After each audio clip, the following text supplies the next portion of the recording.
Today we're talking about gambling, humanity's favorite method of turning financial stability into a fond memory.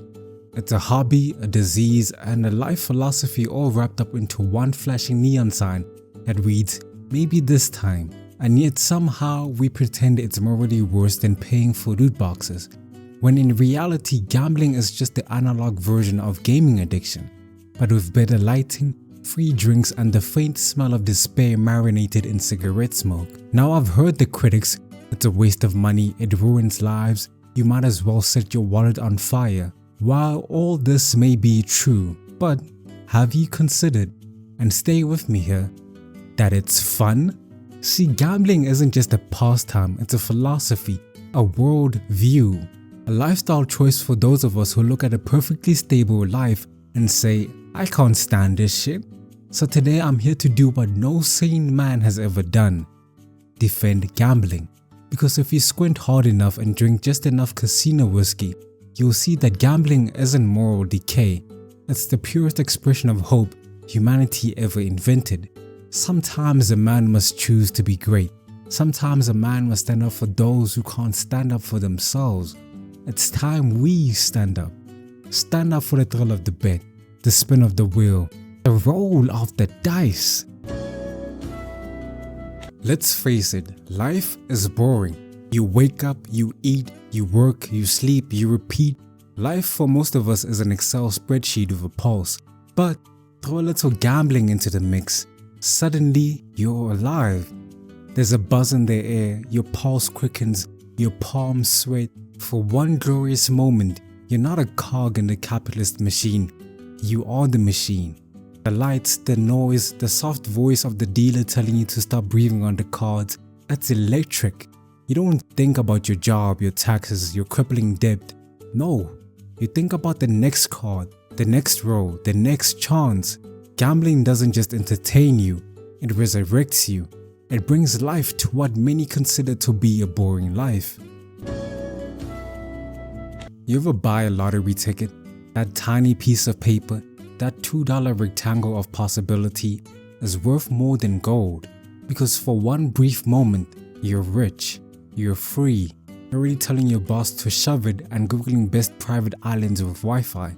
Sure, the odds are 1 in 100 million, but that's not the point. You're not buying a chance, you're buying hope. Hope that the universe still has your number, that maybe, just once, you won't be the punchline of this universe. And hope, dear viewer, is the most valuable currency of all. You can't deposit it, but you can live on it. For gamblers, the dream is worth every cent, even if the only thing they win is a story to tell the bartender.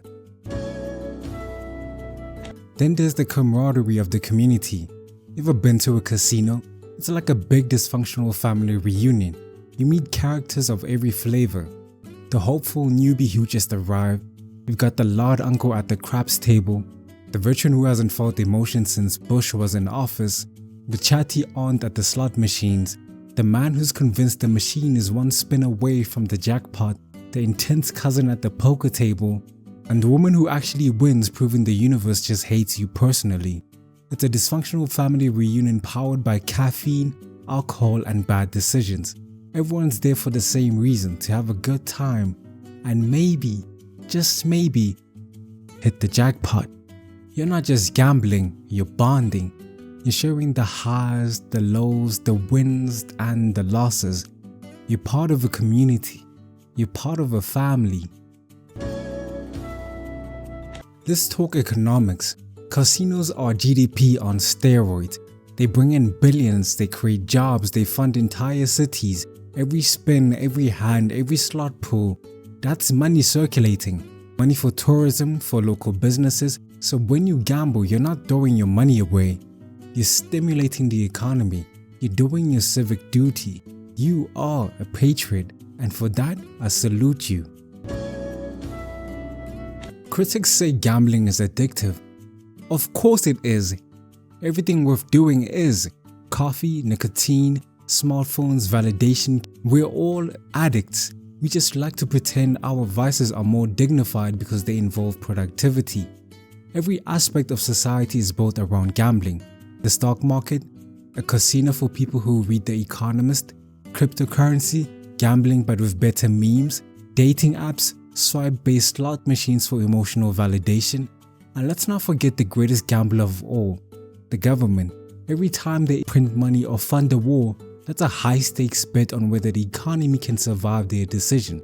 At least gamblers are honest about their addiction. They admit it. Yes, I spend my rent money on blackjack, and yes, I would do it again. And let's talk about strategy. People think gambling is all about luck, but there's a lot of skill involved. Poker, for instance, it's a game of strategy, psychology, bad outfits, and math. Blackjack is a study in probability. Craps is chaos. It's a mental workout. It keeps your brain sharp. So really, gambling is like going to the gym for your mind. You're not just playing cards, you're exercising your cognitive muscles. Gambling is chess with higher stakes and worse hygiene. And like chess, it rewards discipline, pattern recognition, and the ability to pretend you're in control when you're absolutely not. Let's not forget about variety. Gambling isn't just one thing. There are plenty of options for you to try. You've got slots, poker, blackjack, roulette, sports betting, online racing, horse racing. There's something for everyone. It's an all-you-can-eat buffet of excitement and adrenaline.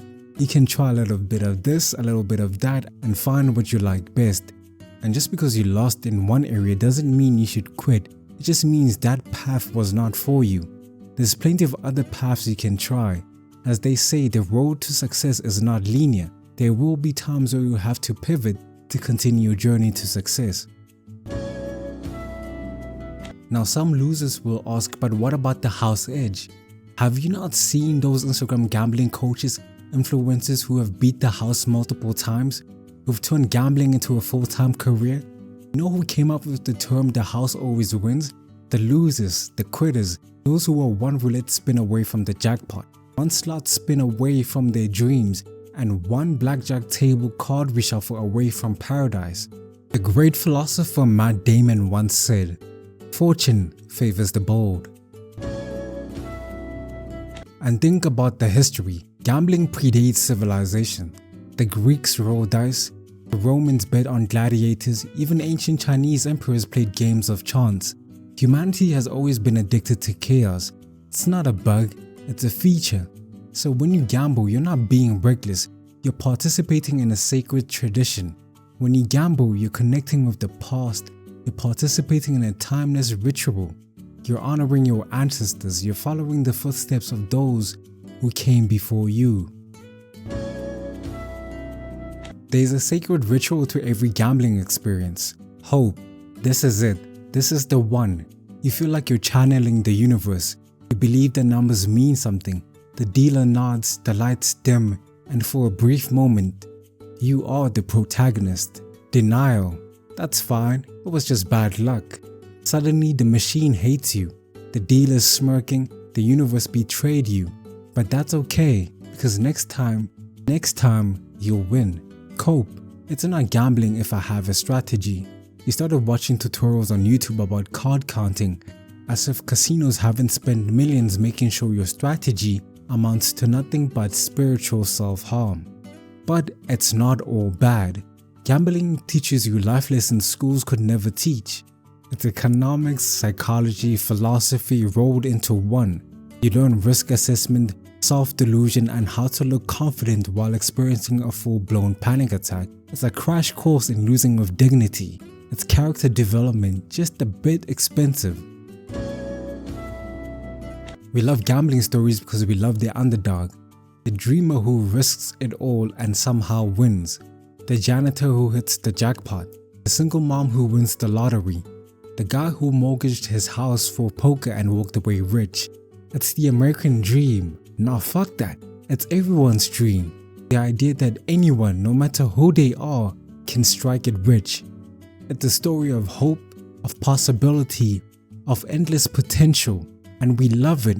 We eat it up because deep down we all want to believe that we could be that lucky winner. That's why people keep coming back. Not for the odds, but for the dream. Ironically, the best gamblers are losers. because they understand the truth. Gambling isn't about the money, it's about the moment.